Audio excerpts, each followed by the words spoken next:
When me and Blue first met, she was scared and skittish, dodging pets and brushes, hiding. I was scared of her too, having never owned a pet before. We were strangers and we kept our careful distance from each other. 6 months later, after I adopted her, and in our first trip together, we were comfortable with each other.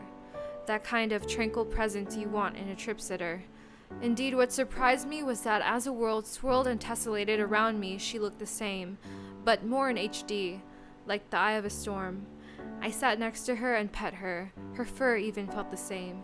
Not sure what I expected. Perhaps I thought she would transform into some goddess from another realm who would communicate to me via the vibrations of her purrs, or maybe she would reveal her true self as a demon that channeled the stuff of evil spirits. But no, she was just Cat. Maybe nothing changed because she could keep up with my wavelength. Or maybe I didn't take enough acid. I looked up at her, staring at one small water droplet on her small nose as she looked down on me, regal, poised, and self-assured. No indication that her human was acting very out of the ordinary.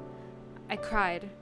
I don't even know what I was crying about, but I sobbed unrestrained, the kind of crying I could only do alone, but now I could do with this cat.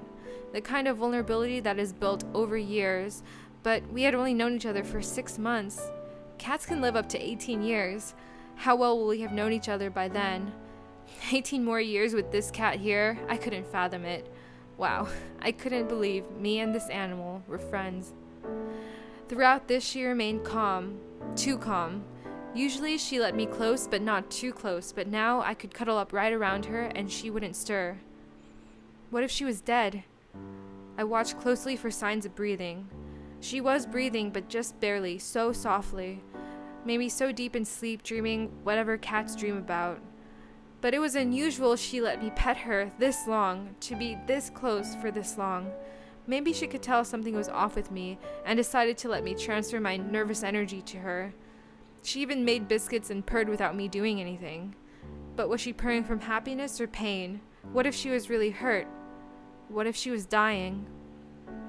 In the come down, I was consumed with the weight of responsibility. For the first time, another life was in my hands. If something happened, if I could have prevented something, was I a good owner? Was Blue okay? Was Blue happy? This was a different kind of love, but one so heavy, so panicked, and so uncomfortable for the rest of the come down. I loved this cat so much it hurt. Dear God, what would happen if I had my own human kids, if I ever decided to? In the afterglow, my great urge to see the vet now dissipated. Night had fallen, the scariest time for me during a trip to be alone, except this time, I was with my cat. We watched a few movies in each other's quiet company. I was not afraid to go to the bathroom like I usually am when tripping, and she followed me there and watched over me. At night, as I drifted into half-sleep, half-trip, she slept on the bed next to me. I wonder if she followed me there too, but I don't remember. When I woke up, she was still there. I felt closer to her, our bond forged deeper after the trip, but who knows? Maybe to her it was just another day.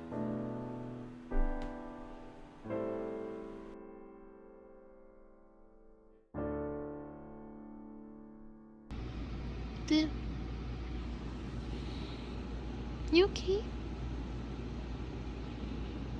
You sure you're asleep or you?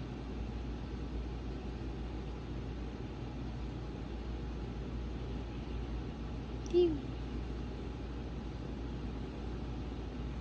Ew. It's a shame. Everything else is like everything else is like turning and stuff, or it feels different. You feel the same. You feel the same. Alright, I'm gonna go bathroom.